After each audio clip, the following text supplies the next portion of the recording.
জয়গুরু আত্মজনের কথা পড়ছি, আর দুটো পড়াই বাকি।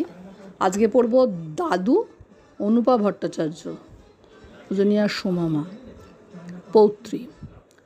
বহু জন্মের সুকর্মলব্ধ সাধনার ফলে মানব জীবন লাভ হয়, শিশুকাল থেকে তাই শুনে আসছি। আবার শাস্ত্রে আছে মানুষের গন্তব্য হলো ঈশ্বর প্রাপ্তি, আর ঈশ্বর প্রাপ্তি মানে ঈশ্বরীয় গুণ বা ভগবৎ গুণকে আপন করে নেওয়া, নিজের চরিত্রে ফুটিয়ে তোলা। মানুষকে ঈশ্বরের অংশ বলা হয়েছে, কিন্তু প্রবৃত্তির দাস মানুষ তা হতে বিস্মৃত হয়। আপন স্বরূপকে সে চিনতে পারে না। সংসার জীবনের হাবিজাবি কর্মের দ্বারা সে এক আবর্জনার সৃষ্টি করে, যে আবর্জনার খপ্পরে পড়ে মানুষ নিজের আসল রূপ ঈশ্বরীয় গুণরাজি হারিয়ে এক ফাঁকা জীবন লাভ করে এবং দুঃখ কষ্ট মায়া মোহের জঞ্জালে নিজের সর্বনাশ ডেকে আনে।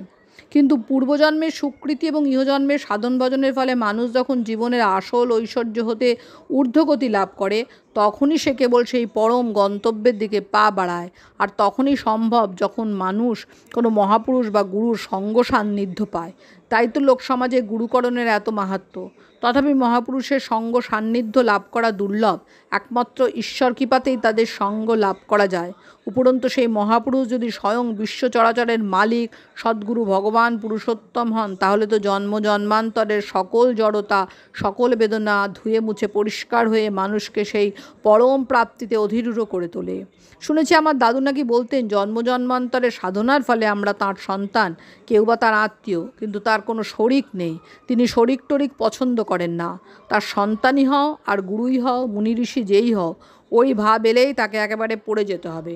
তিনি অনন্ত, আমাদের চলনাও অনন্ত। আমরা সবাই তাঁর দাস, নিত্য দাস, শয়নে স্বপনে নিশি জাগরণে ইহকাল পরকাল সর্বাবস্থায় সর্বতোভাবে। পূর্বে এমনই কোনো অজানা সুকর্মের ফলে আমার মতো ক্ষুদ্র প্রাণের এই পরম সৌভাগ্য যে সেই নরদেহধারী পরম দয়াল পুরুষোত্তম বংশে আমি স্থান পাই। আমার জীবনের দুর্ভাগ্য যে দয়াল ঠাকুরের জীবদ্দশায় তার ইহজগতের সশরীরে লীলাকালে আমি তার শ্রীচরণের ঠাঁই পাইনি, কারণ তার মহাপরাণের প্রায় 15 বছর পর আমার জন্ম হয়। কিন্তু যাদের দেখে, যাদের শুনে, যাদের কোলে, যাদের হাত ধরে পৃথিবীতে জানতে শিখলাম, বুঝতে শিখলাম, চলতে শিখলাম, তাদের প্রায় প্রত্যেকেই পরম দয়ালের স্নিগ্ধ শীতল প্রেমময় সিঞ্চনে সিক্ত প্রাণ। অল্প হলেও তাদের মাধ্যমে সেই মহাসিন্ধুর কিঞ্চিত ছোঁয়া আমার প্রাণে মনে এক অপূর্ব প্রশান্তি এনে দিয়েছে। তাদেরই একজন আমার দাদু, পুরুষোত্তম তনয়, সকলের প্রিয় বরদা। আমার জীবনে দাদুর সান্নিধ্য খুব একটা বেশি দিন পায়নি, যা আমার দিদি দাদারা পেয়েছে। আমার 10 বছর বয়স, তখন তিনি ইহজগৎ ত্যাগ করেন।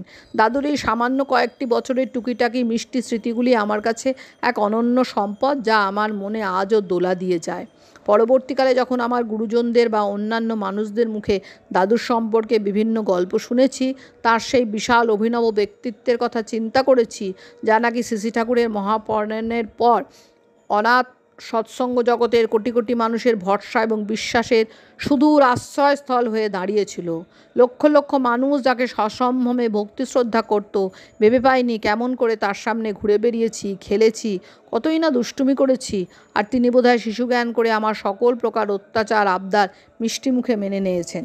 একটা ঘটনা মনে পড়ে, তখন আমাদের বাড়ির মায়েরা সবাই দাদুর ভোগের সময় কাছে যেতেন। আমি একদিন রাত্রিতে ভোগের সময় শুধুমাত্র আমার মাই গিয়েছিলেন, আমিও মায়ের সঙ্গে গিয়েছিলাম। মা দাদুকে খাইয়ে দিচ্ছিলেন। এই খাওয়ানোর সময় কোনো কারণে মার কিছু ভুল হওয়াতে দাদুর অসুবিধা হয়েছিল। তাতে তিনি মুখ কুঁচকিয়ে মাকে রাগ দেখাচ্ছিলেন। সামনে উপস্থিত শিশু আমি দাদুর এই কঠিন রূপ দেখে খুব ভয় পেয়ে গেছিলাম। মার পাশে দাঁড়িয়ে দাদুর মুখের দিকে ভয়ে হাঁ করে চেয়েছিলাম। মা খালি খালি মাঝে আমার দিকে ইশারা করছিলেন সেখান থেকে চলে যাওয়ার জন্য, কিন্তু দাদুকে দেখে হতভম্ব আমি ঠায় দাঁড়িয়ে আছি। হঠাৎ দাদুর দৃষ্টি আমার উপর পড়ে এবং আমার চেহারার ভীতভাব দেখে সঙ্গে সঙ্গে মিষ্টি হাসিতে ঘর ভরিয়ে তুললেন। দাদুর ওই স্মিত হাসি দেখে আমিও তার দিকে চেয়ে হাসলাম। সেই মুহূর্তে আমার মনে হয় ভয়ের লেশও রইল না। আমি স্বচ্ছন্দে দাঁড়িয়ে রইলাম যতক্ষণ না ভোগ শেষ হয়। জয়গুরু বন্দে পুরুষোত্তমম।